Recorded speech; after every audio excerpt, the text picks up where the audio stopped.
Could everybody who's leaving to go to the Science Forum leave quietly? Could everybody else sit down?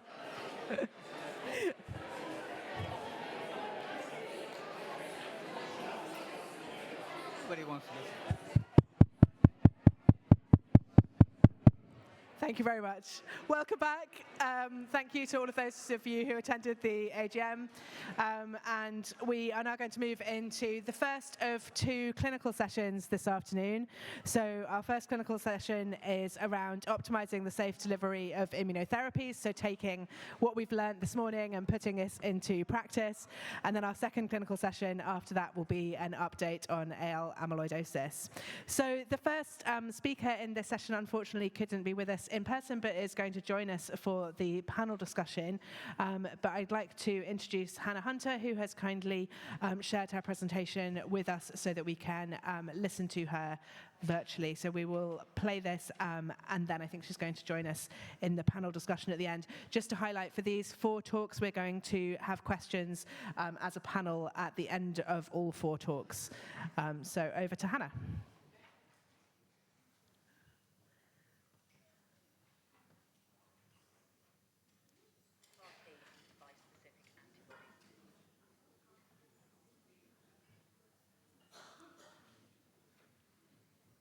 Hello, thank you to the organisers for asking me to talk today about the prevention and management of the side effects of CAR-T and bispecific antibodies. These are my disclosures. This is a big topic, it's difficult to do it justice in 15 minutes, so I've narrowed it down to the following. The immediate infusional effects such as cytokine release syndrome and ICANS, tumour lysis, tumour flare, infection, especially hypogammaglobulinemia, and the off-target effects of talquetamab. I'm sure you're all getting very familiar with cytokine release syndrome. Now teclistamab and elranatamab are funded at 4th line. CRS is a systemic inflammatory reaction resulting from bispecific antibody-mediated T-cell activation or CAR-T cell activation, leading to the secretion of pro-inflammatory cytokines such as IL-2, IL-6, interferon gamma and TNF. The clinical presentation varies from an isolated fever to, if not properly recognised and timely treated, severe reactions including hypotension, tachypnea and hypoxia. It's common at a low grade with all of the bispecifics, but luckily is rarely severe. In terms of the 2 licensed CAR-T products for myeloma, cilta-cel and ida-cel, these are not yet funded by the NHS but can be given privately. They are also both commonly associated with low-grade CRS, with more significant CRS at rare. CRS is graded as per the American Society of Transplantation and Cellular Therapy. Grade 1 is an isolated fever without another cause. Grade 2 is hypotension responding to fluid and or a modest oxygen requirement. Grade 3 would be fluid refractory hypotension or a significant oxygen requirement. And grade 4 is hypotension requiring more than 1 vasopressor or supported ventilation. It must be noted that once you've had antipyretics or tocilizumab, you can't rely on the temperature itself as a marker.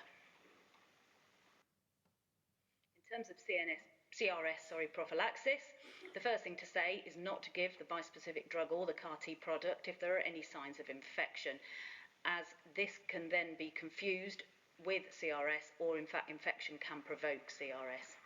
Standard pre-meds are given before bispecific step-up doses and, of course, before a CAR-T infusion. There is an evidence base for prophylactic tocilizumab, which demonstrates reduced rates of CRS in both bispecific and CAR-T infusions, but currently this isn't funded by the NHS. Treatment of CRS. A grade 1 CRS, i.e. just a fever, obviously do not give any further doses of the bispecific, and screen and make sure there's no obvious infection, treating with broad-spectrum antibiotics if appropriate. Tocilizumab is the mainstay in treating CRS, given at a dose of 8 milligrams per kilogram with a maximum of 8 milligrams, and that can be introduced for someone who has a persistent grade 1 CRS, e.g. a persistent fever. Steroids are not usually used for grade 1 unless they're given in the ambulatory setting prior to an assessment in hospital. Grade 2 CRS requires the starting of tocilizumab given at the standard dose with a maximum of 3 doses in 24 hours or a maximum of 4 doses in total. Dexamethasone can be given if a patient has persistent CRS grade 2 or not responding with worsening observations. Grade 3 CRS requires referral to intensive care and the starting of both tocilizumab and dexamethasone with anakinra given for escalation. And a grade 4 CRS again requires intensive care support and the use of tocilizumab dexamethasone with prednisolone, anakinra or siltuximab as escalation drugs.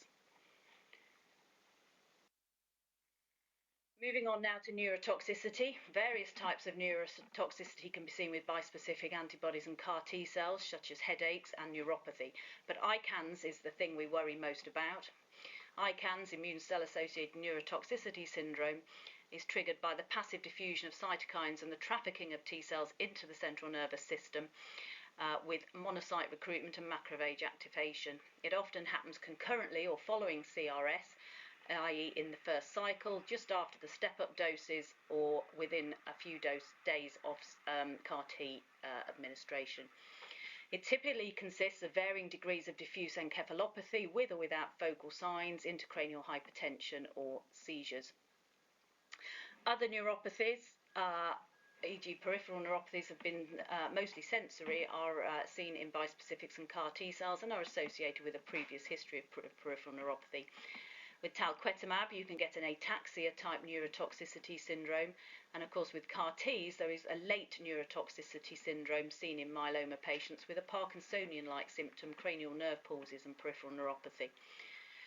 Luckily, ICANS is much less common than CRS in both the bispecifics and the CAR T cells, with few grade 3-4 events, even in real-world data.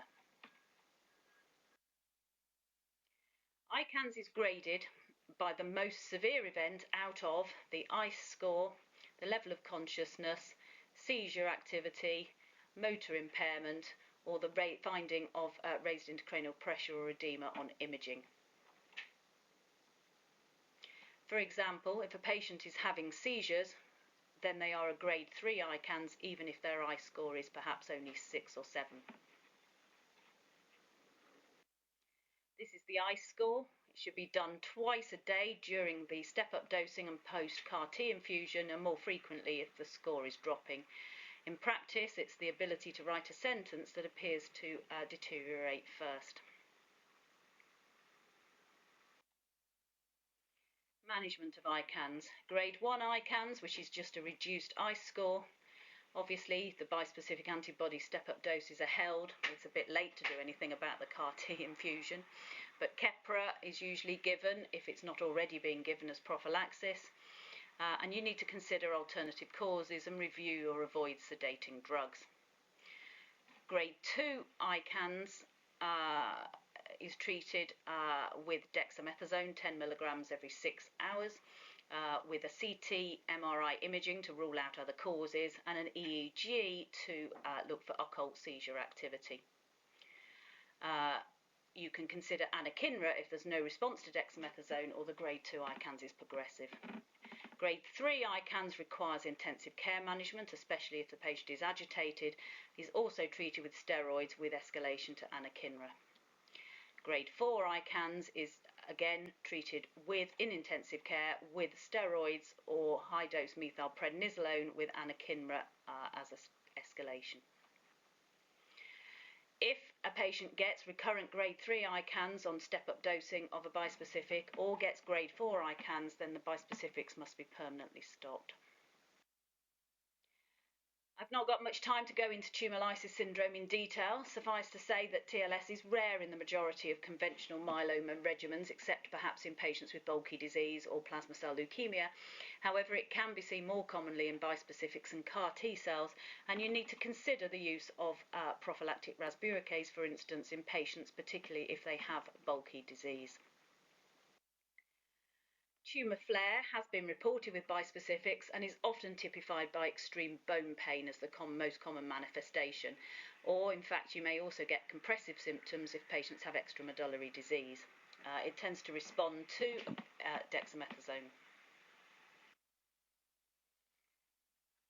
Moving on to infection. In the original phase 2 trials, infection was extremely common, with significant amounts of grade 3 and 4 infections in up to 30 to 50% of BCMA-directed bispecific antibodies. We're looking at all of the usual suspects, such as viral infections, fungal, PJP, bacterial. They're all reported. But what is slightly different is you also see CMV reactivation at about 8%, but luckily CMV disease is very rare. JC virus and PML has also been reported. And the other thing that is commonly seen, again, especially with the BCMA-directed bispecifics, is profound hypogammaglobulinemia. The IMWG have recommendations for prophylactic antimicrobials whilst using T-cell engaging bispecific antibodies. For viral infections, herpes virus infections, patients should be on acyclovir or valacyclovir. For pneumocystis, cotrimoxazole or atorvaquone. Antibacterial infections, for bacterial infections, particularly if neutropenic, then quinolones are suggested. Likewise, if a patient's neutropenic, then fungal treatment should be considered. Entecavir is considered for those at reactivation of hepatitis B, and cytomegalovirus screening and testing for if patients are positive for CMV serology is suggested, with using local guidelines for preemptive treatment. And again, it is advised that for patients who have an IgG concentration of less than 4 grams per litre in our money, then replacement immunoglobulin should be used. In practice, what do? We give zoster prophylaxis and PJP prophylaxis with acyclovir and ceftriaxone. We optimise the patient's vaccinations. We do monthly CMV PCRs at the moment in those patients who are CMV positive, and we refer to our local SHRIAP panel as soon as the IgG level becomes less than 4 or the patient has a significant infection. As of March this year, it's got, thankfully, easier to get immunoglobulin replacement, and immunoglobulin is now funded for patients who have received a bispecific or monoclonal antibody, who have recurrent or severe bacterial infection, an IgG level less than 4, and a documented failure of antibody response. But what makes it easier for us is the comment that it is now recognised that vaccine challenge is limited value in our patients, and it is acknowledged that not all of those 3 criteria are needed. Therefore, it's possible to get immunoglobulin replacement for a patient who has had a bispecific antibody and who has a low IgG level.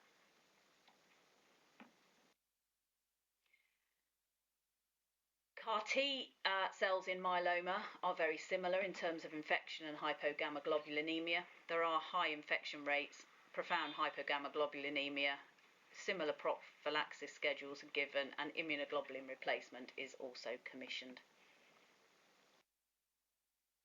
Moving on now to talquetamab. This drug is not yet commissioned, but hopefully will be soon. It's a bispecific not against BCMA like teclistamab and elranatamab, but against a target called GPRC5D.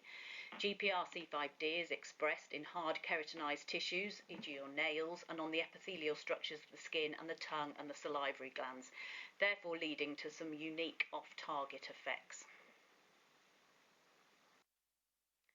So, GPRC5D is also expressed in the cerebellum at a low but clinically relevant level, and therefore ataxia can be a side effect. Mouth side effects include dysgeusia, i.e. complete loss of taste or change in taste, a dry mouth, problems swallowing with dysphagia, glossitis, burning mouth, tongue ulceration.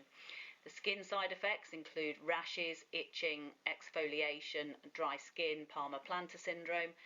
Significant amount of patients lose weight, and there are also nail changes with nail bed disorders, discoloration, dystrophy of the nails, lifting of the nails from the nail bed, onycholysis, and lifting of the nails completely from the nail bed there, onychomatosis.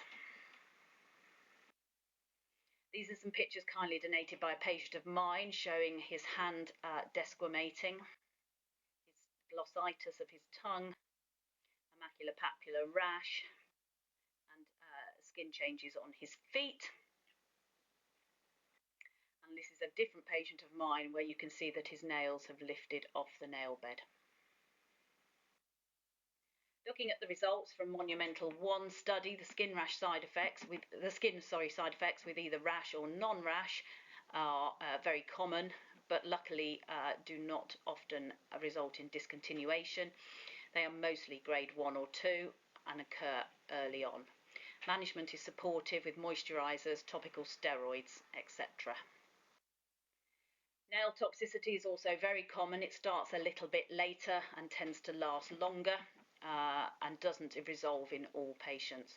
Management is again supportive with steroids and keeping the nails clean and short and moisturisers.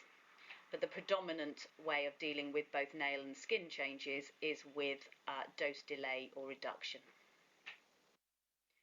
By far the most distressing side effects are the mouth side effects. They cause more dose discontinuations and lots of dose delays in the trials. They happen very quickly within a few days of starting the talquetamab and last much longer.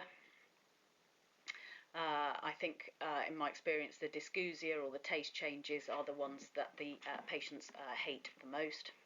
So you should exclude candida or herpes infections and keep the patient hydrated with an early referral to the dietitian. In terms of the specific side effects, taste issues, there isn't much you can do about that other than encourage the patient to experiment with tastes. Dry mouth can be treated with artificial saliva and chewing gum. Dysphagia, you need to encourage small meals and sip fluids with eating. And as I said, weight loss requires the help of some professionals.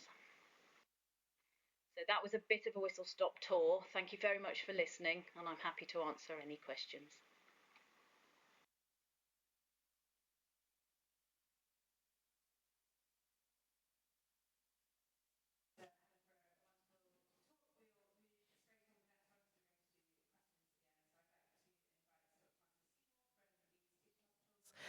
To talk about their experience of outpatient bispecific and CAR-T delivery.